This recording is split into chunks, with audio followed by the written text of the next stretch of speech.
우리는 살아가면서 실제로는 성공의 경험보다는 실패의 경험들을 더 많이 하고 더 자주 합니다.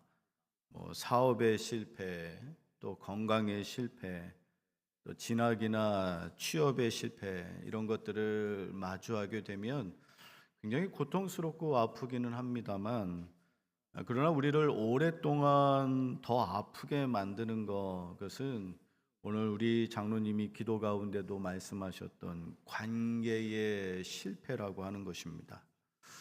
오늘 본문은 이스라엘의 역사상 가장 참혹한 관계의 실패, 그 사건 뒤에 기록된 이야기입니다. 모세가 이제 시내산에 하나님의 계명을 받으러 올라가 있는 동안에, 하나님과 언약의 관계를 맺는 동안에 땅에서는 어떤 일들이 이루어지고 있었느냐. 이스라엘 백성들이 금송아지를 만들고는 그것이 자기들을 애굽에서 인도해 낸, 자기들에게 자유와 해방을 준 그들의 신이다라고 하면서 엎드려 절하고 그 앞에서 춤을 추고 있었습니다. 하나님의 사랑을 확인하는 그 순간 이스라엘 백성들 안에서는 어떤 일들이 이루어지고 있었느냐. 그 사랑을 깨뜨리는 일이 벌어지고 있었습니다. 산 위에서는 하나님의 사랑을 확인하는 그 시간에 그 산 밑에서는, 땅에서는 하나님과의 사랑을 깨뜨리는 일이 벌어지고 있었습니다. 하나님은 시내산에 올라온 이 모세에게 32장에서 말씀하시기를, 야 모세야, 너 지체하지 말고 빨리 내려가라. 이 백성들이 말이야 타락해서는 끔찍한 죄를 짓고 있다. 내가 명령하고 부탁한 거 벌써부터 다 어기고 있어. 금송아지 만들어서는 그것이 지금까지 자기들을 인도해 준 하나님이라고 말하고 있는데, 야, 이거 얼마나 기가 막힌 일이냐. 이 백성은 영적으로 굳어 있고 목이 뻣뻣한 그런 사람들이다. 하나님이 막 한탄하시고 안타까워하시고, 근데 모세가 이 하나님의 이야기를 듣고는, 에이 그래도 설마 그러겠어. 하나님의 은혜로 살았던 사람들이고 하나님의 은혜로 여기까지 온 사람들인데, 그래도 설마 그러겠어. 그래도 설마 그러겠어. 근데 정말로 내려와 보니까 말 그대로 이스라엘 백성들이 송아지 앞에서 춤추고 있고요. 그 송아지를 자기들의 하나님이라고 절하고 있는 그 모습을 보고는 너무너무 화가 나서, 그래서 하나님이 주셨던 그 첫 번째 언약의 두 돌판을 산 아래로 내 던져 버렸습니다. 다 깨져 버렸죠. 그냥 단순히 물체로서의 돌판이 깨진 것이 아니고 하나님과의 언약이 깨져 버렸다라고 하는 행위입니다. 너희들은 이런 하나님의 사랑 받을 자격도 없는 녀석들이야. 이제 하나님과 우리 사이는 끝난 거야. 실제로 이스라엘 백성들이 이 일 후에 굉장히 실망하게 되고 또 굉장히 부끄러워합니다. 야, 이제 이거 정말 다 끝났구나. 우리가 430년이라고 하는 긴 세월 동안 애굽에 종살이하면서 비굴하고 모욕적인 인생을 살았는데, 이제 자유와 해방의 기쁨을 우리가 누린 지 얼마 되지 않아서 우리가 또다시 희망을 잃어버리는 상황들이 생겨버렸다. 이 모든 것들이 하나님의 사랑이 부족해서가 아니라 우리가 정말로 하나님 앞에 큰 죄를 지어서 우리가 돌이킬 수 없는 잘못을 했다. 우리가 정말로 하나님 앞에 돌이킬 수 없는 잘못을 했다. 그런데 오늘 성경의 말씀은 바로 그때 이루어진 이야기입니다. 하나님께서 모든 것이 끝나버렸다고 생각하는 그 이스라엘 백성들을 향해서 모세에게 다시 올라와라. 깨어진 그 관계를 그대로 두지 아니하시고 너 다시 올라와라. 내가 너희와 새로운 언약을 맺고 새로운 사랑의 관계를 맺겠다라고 말씀하고 있습니다. 오늘 이 아침 함께 예배한 우리 성도들 가운데 혹시 삶에 깨어진 돌판을 가지고서 무너지고 낙심하고 소망을 잃어버린 것 같은 그런 성도들이 있다면 오늘 말씀을 통해서 아니야, 다시 시작하자. 나와 다시 시작하자라고 부르시는 그 하나님의 음성이 우리 성도들의 마음속에 들려지게 되기를 축복합니다. 자, 오늘 1절의 말씀에서 하나님은 모세에게 내가 깨뜨린 그 처음의 돌판과 같은 것 두 개를 깎아서 가지고 올라와라. 그러면 내가 너가 준비해서 가지고 온 그 돌판에 똑같은 것을 써 주겠다라고 말씀하셨습니다. 첫 번째 돌판, 그것은 하나님이 친히 준비해 주셨습니다. 그런데 오늘 두 번째 돌판은 모세로 하여금 하나님께서 직접 다듬고 만들어서 가지고 올라오라. 단, 조건이 있습니다. 전제가 있습니다. 처음 것과 똑같은 모양으로. 깨어진 그 돌판을 회복하기 위해서 하나님이 내가 다시 써주겠다라고 말씀하셨는데 두 번째 돌판, 그 두 번째 돌판은 어떤 것이냐? 하나님의 처음에 주셨던 것과 똑같은 것을 가지고 올라오라. 모세가 자기 마음대로 만드는 것도 아니고요. 자기 임의대로 만드는 것도 아니고 우리가 뒤에서 말씀을 함께 살펴보겠습니다만 내가 어떻게 하면 조금 더 쉬운 방법으로 이것을 가지고 갈 수 있을까? 줄여서 뭐 그런 류의 것들도 아니고 하나님의 말씀은 정확하게 하나님이 이스라엘에게 모세에게 주셨던 처음의 것과 똑같은 규격과 똑같은 재질과 똑같은 모양의 것을 정확하게 깎고 다듬고 만들어서 가지고 올라오라라고 말씀하십니다. 우리의 신앙이라고 하는 것도 이래야 합니다. 우리는 하나님의 일을 한다고 하면서도 가끔 내 임의대로, 내 마음대로, 내 경험대로 할 때가 있습니다. 하나님께서 우리에게 이렇게 하라고 말씀하심에도 불구하고 하나님, 그것보다는 지금 이 상황에서는 이렇게 하는 것이 더 맞지 않겠습니까? 하나님이 이것이 옳다라고 말씀하셔도 우리가 임의대로 하나님 아니요? 우리가 때로는 하나님도 가르치려고 해요. 하나님 그것보단 이것이 더 좋을 것 같습니다. 하나님 그것보단 이것이 더 예쁠 것 같습니다. 제가 예전에 저희 아내가 저희 큰아이를 가졌을 때요. 겨울이었는데 퇴근하고 집에 갔더니 갈비탕이 너무 먹고 싶다고. 그래서 그 한겨울에 갈비탕을 사러 갔습니다. 제가 좀 굉장히 스윗하잖아요. 이제 갈비탕을 사러 갔는데 그 갈비탕집 옆에 만두집이 있었어요. 속초에서 저희가 목회할 때. 근데 그 만두집에서 그 김이 모락모락 나는 게 너무 맛있게 보이는 거예요. 그 만두 냄새는 또 특유의 그 진한 향기가 있잖아요. 그래서 제가 갈비탕을 사러 갔다가 그 옆집에 만두에 김이 모락모락 나고 만두 냄새에 홀려서는 야, 내가 이걸 사갖고 가면 우리 아내가 더 좋아하겠다 싶어서 만두를 사갖고 갔다가 평생 회복할 수 없는 야단을 맞았습니다. 저희 아내가 아니 내가 갈비탕 사갖고 오라고 그랬지 당신 먹고 싶은 만두 사갖고 오라고 했느냐. 여러분 우습지요. 근데 실제로 우리가 하나님 앞에 하는 믿음의 행위들이 이렇습니다. 하나님이 갈비탕이야 라고 하는데 하나님 앞에 하나님 지금 겨울에 누가 갈비탕 아무 때나 먹는 거죠. 겨울에 김이 모락모락 나는 이 만두 호흡 불면서 먹는 게 이것이 더 맛있지 않습니까? 저는 그게 더 좋아서 그게 더 좋을 줄 알고 그거 가지고 가면 칭찬받을 줄 알고 가지고 갔다가 지금까지도 야단을 맞고 있어요. 어떤 한 운전자가 아침마다 출근을 할 때 그 사거리에 신호등에 걸리는 거예요. 근데 한번 신호등에 걸리면 한 3분여 동안 거기에 멈춰 서 있어야 되니까 막 짜증이 나기 시작했습니다. 아침에는 1분 1초가 급하니까. 그래서 이 운전자가 하루는 밤중에 몰래 페인트와 붓을 준비해서는 그리고는 신호등 위에 올라가서 빨간 신호등을 파란색으로 초록색으로 칠해 놓았습니다. 다음날 아침에 초록색으로 변해버린 그 신호를 보고는 당당하게 직진하다가 어떻게 됐을까요? 다른 차선에서 오는 차와 크게 충돌하고 말았습니다. 내가 임의대로 신호등의 색깔을 바꾼다고 그래서 신호의 체계가 바뀌는 것은 아닙니다. 신앙이라고 하는 건 효율을 따지는 것이 아닙니다.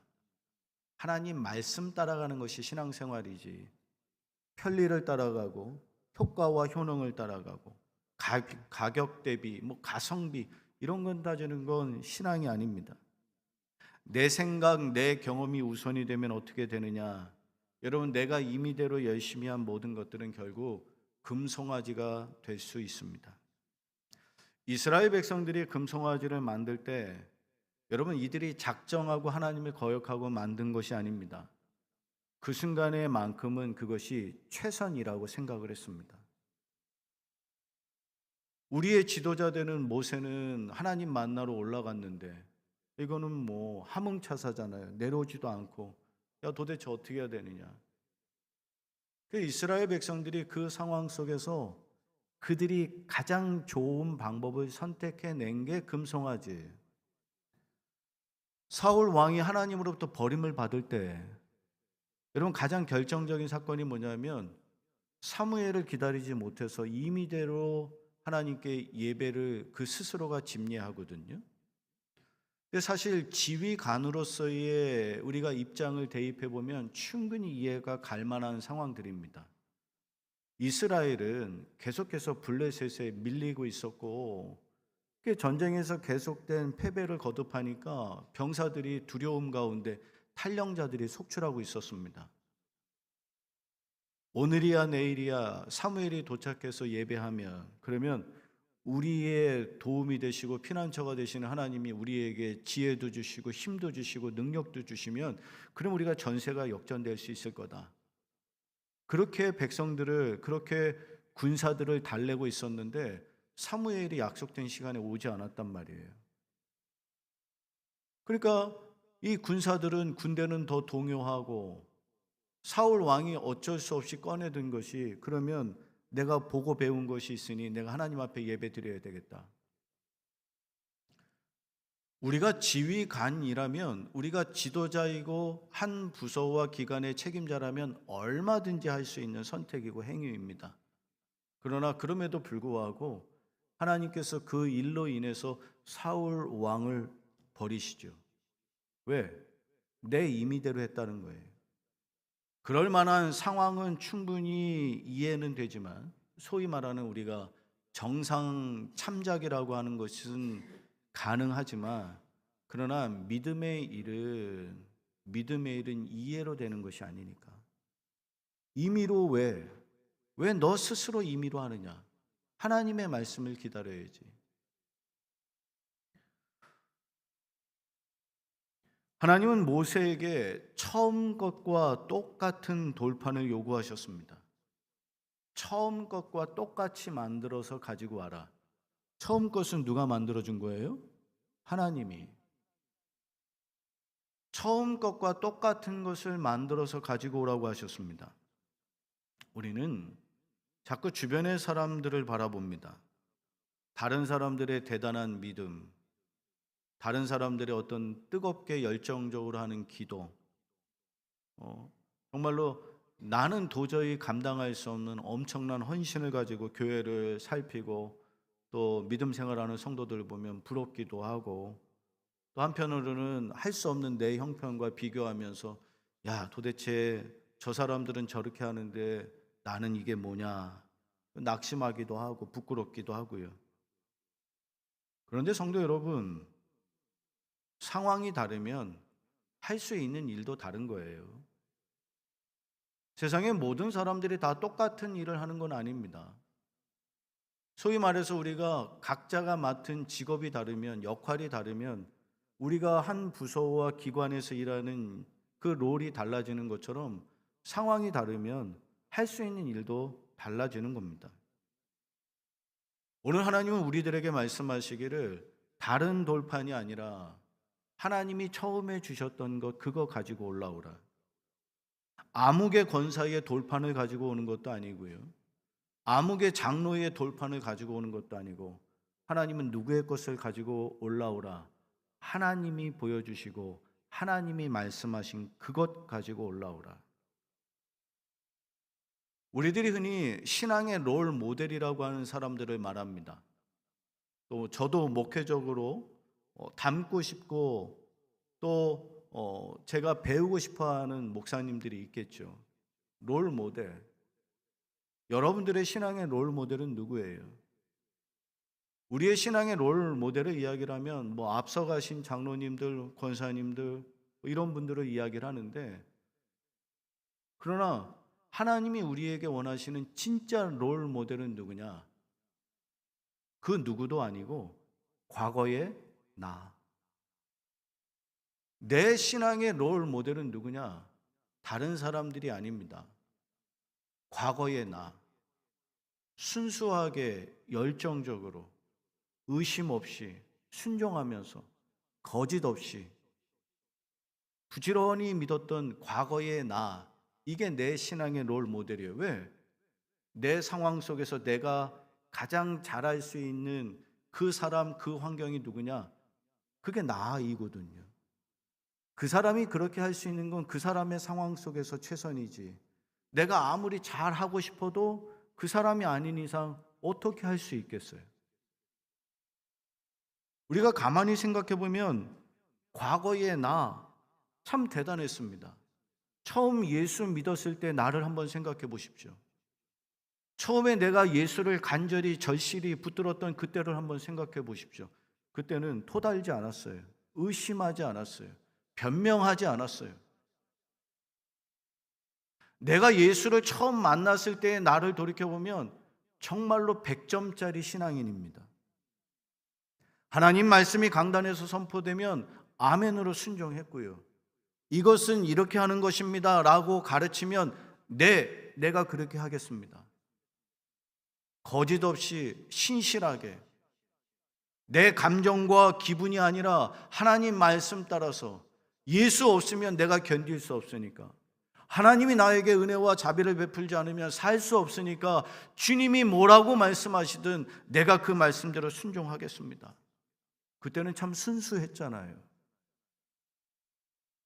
내가 정말로 예수 없으면 안 된다고 생각했던 그때의 나를 생각해 보면 정말로 믿음 생활 열심히 했습니다. 다 죽어가는 내 아들, 딸들을 위해서 밤낮 없이 기도했어요. 당장 내일이라도 길거리에 내쫓겨야 되는 우리의 가정, 당장 내일 아침 먹을 것이 없어서 굶주리고 비명을 질러가면서 하나님 나를 굶기지 마소서, 하나님 나를 욕되게 하지 말아달라고, 일용할 양식을 주시는 하나님 나를 불쌍히 여겨달라고. 그때 우리는 참 순수했거든요. 그때 우리의 신앙은 100%였거든요. 그때 우리는 계산하지 않았어요. 변명하지 않았습니다. 순종했습니다. 그런데 지금은 어떠냐? 지금은 달고 달았죠.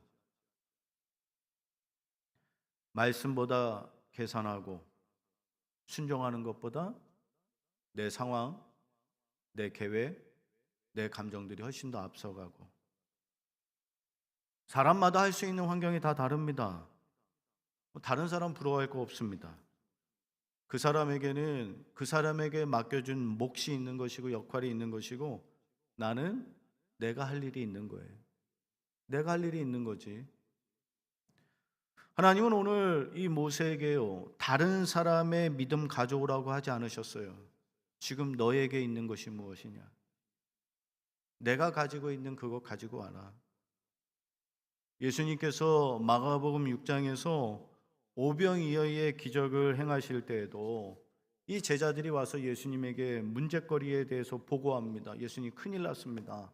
이 많은 사람들, 지금 해는 떨어졌고 가게 문은 다 닫았을 것 같고 도대체 이 굶주리고 몇 날 며칠 예수님 말씀 사모해서 쫓아온 이 사람들 어떻게 하면 좋겠습니까? 이 사람들 빵 사다 먹이면 이만큼의 돈이 필요하고요. 어떻게 해야 될까요? 그때 예수님이 이들을 향한 질문은 무엇이냐면 너희에게 무엇이 있느냐? 너희에게 무엇이 있느냐? 다른 곳에서 가져와서 해결하는 것이 아니라 너희에게 있는 것이 무엇이냐? 그리고 그들이 가지고 있는 보리떡 5개와 물고기 2마리를 통해서 놀라운 기적을 베푸시고 은혜를 경험하게 되었습니다. 사랑하는 성도 여러분, 다른 사람들이 가지고 있는 거 부러워하면서 우리 인생의 소중한 시간들을 낭비하지 마십시오. 주님은 무엇을 가지고 역사하시느냐? 너에게 있는 것이 무엇이냐? 내가 있는 것을 하나님 앞에 정성을 다해서 순결한 마음으로 드릴 때 하나님이 그거 가지고 역사하시는 거예요. 요한계시록 2장에서 이 에베소 교회가요, 많은 일을 하고 있었습니다. 이 에베소 교회에 늘 이들의 자랑거리는 무엇이었느냐면 피곤해 죽겠어. 에베소 교회의 자랑거리는 피곤해 죽겠다는 게 자랑이었습니다. 우리 할 일이 너무 많아. 이러한 사역도 하고 저러한 사역도 하고 이 사람도 도와야 되고 저 사람도 도와야 되고 교회에 오는 이단들, 교회에 오는 거짓 교사들 다 또 출연하기도 해야 되고 우리 너무 피곤하고 우리 너무 바빠. 우리 너무 힘들어. 많은 일을 하는 것을 은연중에 자랑했습니다. 그러나 주님께서 이 에베소 교회를 향해서 말씀하시기를 아니 내가 너에게 꾸중하고 책망할 것이 있다. 책망의 이유가 무엇입니까? 게을러서가 아니라 너희의 처음 사랑을 버렸다. 처음 사랑을 버렸다라는 거예요.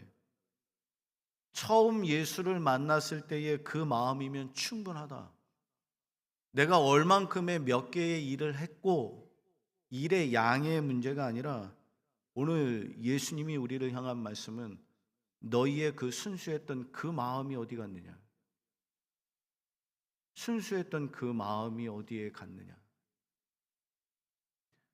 언제나 문제의 답은 내 안에 있습니다. 다른 사람들과 비교해 봐야 아무 의미 없어요. 저도 이 말씀을 준비하고 말씀을 묵상하면서 그래, 나는 제가 목사 안수 받던 날 얼마나 두려움으로 가득했는지 모릅니다. 제가 목사 안수를 받고 그날 저녁에 와서 제일 먼저 한 것은 목사에게는 축복권이 있다고 하니 제가 저희 큰 딸 아이를 안고는 큰 딸 아이 머리에 손을 얹고 제가 안수하면서 축복하면서 기도했어요. 남도 하는 건데. 근데 그때 제가 저희 큰 딸 아이 머리에 손을 얹고 안수하고 축복하면서 기도하는데 울컥하는 거죠. 그러면서 하나님, 내가 이 마음 평생 가지고 살겠습니다. 근데 지금 그 마음이 나에게 있을까? 불의를 보면 저항하고 길이 아니면 가지 않겠습니다. 죽음의 골짜기라 하더라도 주님이 나로 하여금 가라 말씀하시면 내가 순종하며 가겠습니다.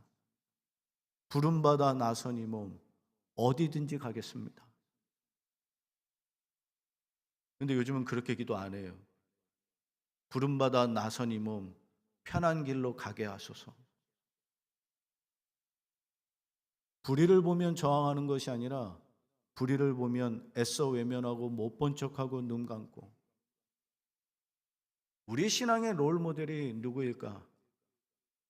저 권사님, 이 장로님도 아닙니다. 옛날에 정말 주님 없이 살 수 없었던 나. 오늘 하나님은 모세에게 다른 사람들의 화려한 돌판이 아니라 하나님이 말씀하신 그 처음의 모양, 처음의 마음을 깎아서 가지고 와라. 자, 2절과 3절의 말씀 볼까요? 너는 그것을 내일 아침까지 준비해서 시내산으로 가지고 올라와라. 3절. 그러나 아무도 함께 오면 안 된다.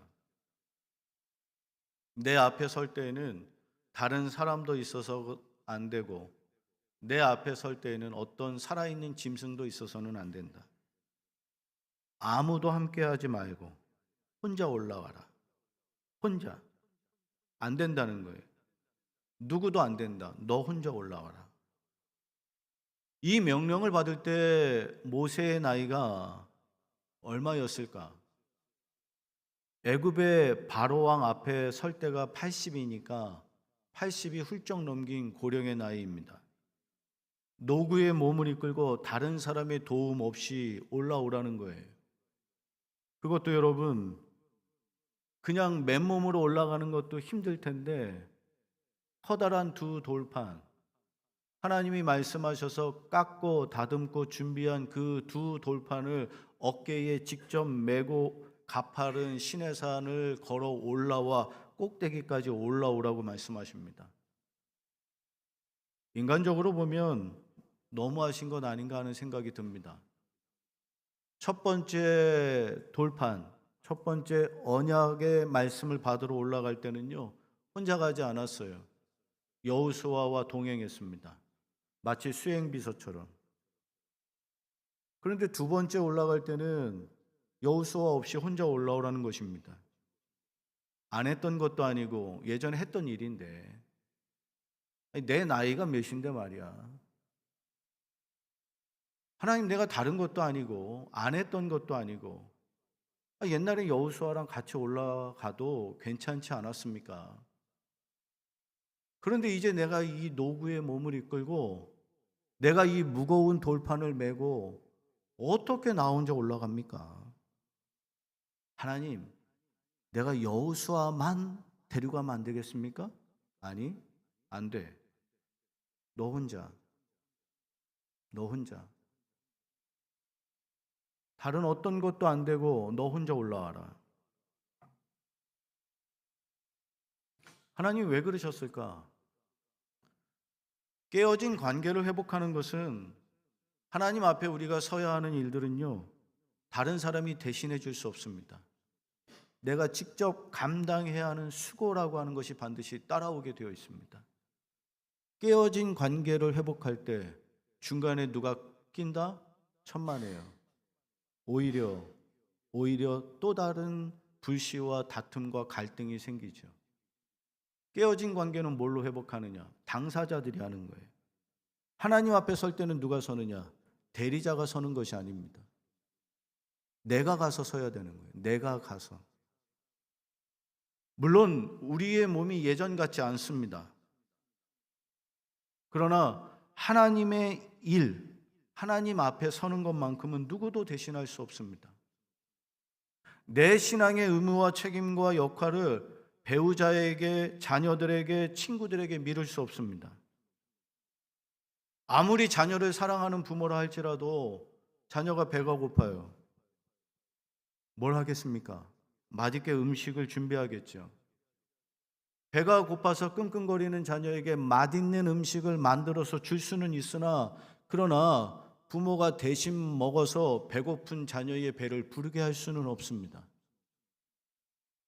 아무리 명의라 할지라도, 아무리 좋은 의사라 할지라도, 여러분 아무리 처방을 잘하고 진료를 잘 보고 고친다 할지라도 좋은 의사이기 때문에 환자의 약을 대신 먹어서 그 환자를 고칠 수 없습니다. 하나님과의 관계도 그렇습니다. 목사가 기도해서, 배우자의 믿음으로, 친구들의 헌신으로 내 믿음을 대신할 수 없습니다. 오늘 하나님은 모세에게 거친 숨을 헐떡이면서라도 무거운 그 돌판을 메고, 고령의 나이라 할지라도 그대가 감당해야 되는 짐을 지고 그대가 올라와야 하는 산 꼭대기까지 올라와라. 순종하라는 거예요. 하나님, 지금 내 나이가 몇인데? 아니, 올라와. 제가 우리 성도들이 요즘에 제일 많이 듣는 이야기 가운데 하나가요, 아유 목사님, 내 나이가. 여러분, 하나님이 80이 넘은 모세에게도 올라오라고 그랬어요. 맨몸이 아니라 무거운 그 두 돌판을 메고 깨어진 언약을 회복하기 위해서라면 무겁고 할 수 없지만 올라오라는 거예요. 우리가 머리로 상상해 보면 모세가 건장한 청년처럼 뚜벅뚜벅 올라갔을까요? 올라가다 넘어지기를 수십 번 반복하겠죠. 무릎이 깨지고 손바닥이 패이고 그래도 너 스스로 올라와야 된다. 나이가 든다고 해서 내 기도를 젊은 사람들이 대신해 주는 것이 아닙니다. 내가 젊은 날에 기도 많이 했으니까 이제는 젊은 사람들이 내 기도 대신해 준다? 천만에요. 나이 들어서 내가 지금 고령이기 때문에 내 기도를 다른 사람에게 미룬다. 할 수 없는 일입니다. 끝까지 내가 감당해야 될 영적 책임이라고 하는 것이 있습니다. 오늘 모세는 자기의 임의대로가 아닌 하나님의 말씀을 따라 처음에 하나님께서 주셨던 그 모양 그대로 하나님의 방식이 기준이 되어서 그 말씀을 따라 하나님의 산으로 올라갔습니다. 다른 사람들의 것과 비교하지 않았습니다. 하나님 요즘 트렌드가 이거예요. 아니 그 산꼭대기까지 올라가는데 하나님 좀 부피를 줄이면 어떻겠습니까? 아닙니다. 비교하지도 않았고 투덜거리지도 않았습니다. 하나님 내 나이가 지금 몇인데 노구의 몸을 이끌고 아닙니다. 변명하지도 않았습니다. 하나님이 말씀하셨으니까. 하나님이 그렇게 하라고 하셨으니까. 그 무거운 돌판을 메고 그 산을 올라갔더니 자 어떤 일이 이루어지느냐 5절입니다. 여호와께서 구름 가운데 강림하시더라. 하나님이 모세를 다시 만나 주셨습니다. 하나님 말씀대로 순종했더니 하나님께서 모세가 준비해온 그 텅텅 비어있는 돌판에 하나님이 친히 하나님의 언약과 사랑의 말씀을 기록해 주셨습니다. 29절에 모세가 하나님이 새롭게 써주신 이 증거판을 들고 내려올 때 얼마나 행복했는지 그 얼굴에 빛이 났더래요. 그 얼굴에 빛이 나더라. 깨어진 것이 회복이 돼서 얼굴에 빛이 났습니다. 하나님 말씀에 순종하지 못해서 관계가 깨어졌을 때 모세는 분노의 얼굴로 가득 차 있었지만 하나님의 회복의 은혜를 누릴 때 모세의 얼굴은 해같이 광채가 나더랍니다. 사랑하는 성도 여러분, 우리 인생의 최전성기가 언제였을까? 하나님과 함께 동행할 때임을 믿으시기를 축원합니다. 내 인생의 전성기는 언제냐? 하나님 붙들고 살 때예요. 우리의 얼굴이 언제 제일 환하고 우리의 얼굴이 언제 가장 행복하냐? 하나님 만날 때, 하나님의 은혜를 경험할 때. 우리 생각의 기준을 버리고 하나님 말씀의 기준 따라 다시금 은혜의 돌판을 준비하는 우리 모든 선원교회 성도들이 되기를 축원합니다. 여러분 남들과 비교할 것 없어요. 이 사람이 하는 거 저 사람이 하는 거 비교할 거 없습니다. 우리가 정말로 다시 찾아야 될 신앙의 자세는 무엇이냐? 내가 처음 예수를 만났을 때, 때묻지 않고 흠 없었을 때, 소위 말해서 순진했을 때, 깨끗했을 때, 나이와 형편 핑계대지 말고 오늘 내가 가야 할 자리로 가고 내가 서야 될 자리에 서고 남에게 내가 해야 할 일 미루는 것이 아니라 아니 너 혼자 올라와라. 깨어진 인생을 회복하기를 원한다면 하나님 앞에 직접 나오라는 겁니다. 깨어진 우리의 삶을 회복하기를 원한다면 하나님이 직접 네가 와서 내 앞에 무릎 꿇고 기도하고 부르짖으라. 다른 사람들 힘을 빌리는 것이 아니라 중보 기도에 도움이 있지만 여러분 내가 기도하는 게 먼저라고요. 내가 기도하는 게. 돌판을 깨뜨린 사람은 모세였습니다만 다시 시작하자라고 그 시작을 말씀하신 분은 우리 하나님이셨습니다. 숨이 턱 밑까지 차오르겠지만 하나님 말씀 따라서 시내산 꼭대기로 하나님이 명령하신 대로 준비해서 올라갈 때 하나님은 그 모세를 안아주시고 회복시켜 주셨습니다. 6절 나는 여호와라 나는 여호와라 자비롭고 은혜롭고 노하기를 더디하며 인자와 진실로 사랑이 많은 너희의 하나님이다. 오늘 하나님은 우리들에게 처음 것과 같은 돌판을 가지고 오라 말씀하십니다. 우리의 문제는 새로운 것들을 배우지 못한 부족함이 아닙니다. 처음 것들을 잃어버렸기 때문입니다. 우리가 믿음 생활하는 방법을 모르나요? 어떻게 하면 하나님이 받으시는 신령한 예배가 되는지 모르나요? 어떻게 기도해야 되는지 모르나요? 어떻게 헌신하고 어떻게 순종해야 하는지 모르나요? 우리가 새로운 것을 못 배워서 못하나요? 우리가 새로운 것을 못 배워서 부족한 것이 아니라 처음에 그 마음을 잃어버렸기 때문입니다. 처음에 그 열심, 처음에 믿음, 처음에 순종, 처음에 헌신을 잃어버려서. 하나님은 우리를 실패한 사람으로 남겨두지 않으셨습니다. 다시 기회를 주셨습니다. 오늘 예배하는 우리 성도 여러분, 하나님과 우리의 깨어진 영적인 관계 무엇으로 회복할 것인가? 처음에 가졌던 그 두려움의 마음, 하나님이 우리에게 말씀하셨던 모양대로 우리가 더 깊어지지 못하고 늘 무뎌지고 상황을 탓하고 사람을 탓하고 일을 탓하고 나이를 탓하고 환경을 탓하고, 그러나 오늘 하나님은 우리들에게 너 혼자 아무리 나이가 들고 아무리 피곤하고 아무리 어려워도 아무리 외로워도 너 혼자 깨어진 그 돌판이 회복되는 은혜의 자리까지 올라와라. 올라와라. 다시 찾은 기회, 다시 누리기 위해서는 우리의 결단이 필요하고 우리의 순종이 필요하겠죠. 오늘 예배하는 성도 여러분, 우리가 어떤 이유로도 변명하고 핑계하지 않고 우리의 순수했던 그때의 그 신앙들을 회복하면서 하나님이 늘 부르셨던 그 자리로 다시 나아가는 은혜의 고백과 결단이 있게 되기를 주의 이름으로 간절히 축원합니다.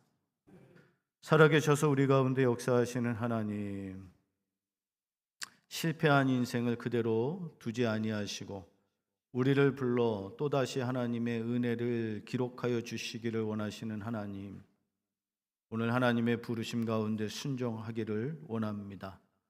나이 탓하고 상황 탓하고 우리가 일 탓하고 변명으로 일삼는 자들이 아니라 하나님 말씀에 토달지 않고 하나님 말씀에 늘 순종하고 순수하고 때묻지 않게 열심을 다했던 그 마음과 그 믿음들이 회복될 수 있기를 기도하고 원합니다. 깨어진 우리의 마음이 다시금 회복되는 것, 하나님의 부르심 앞에 순종하는 것입니다. 순종의 은혜를 겸손함으로 주의 말씀 앞에 반응하는 그 믿음이 다시금 회복되어지게 하셔서 그 믿음을 통해 우리에게 한량없는 은혜와 자비와 인자하심을 베푸시는 주님과 더불어 하루하루를 더욱더 소망 중에 살아가는 우리 모두가 되게 하옵소서. 예수님의 이름으로 기도합니다. 아멘.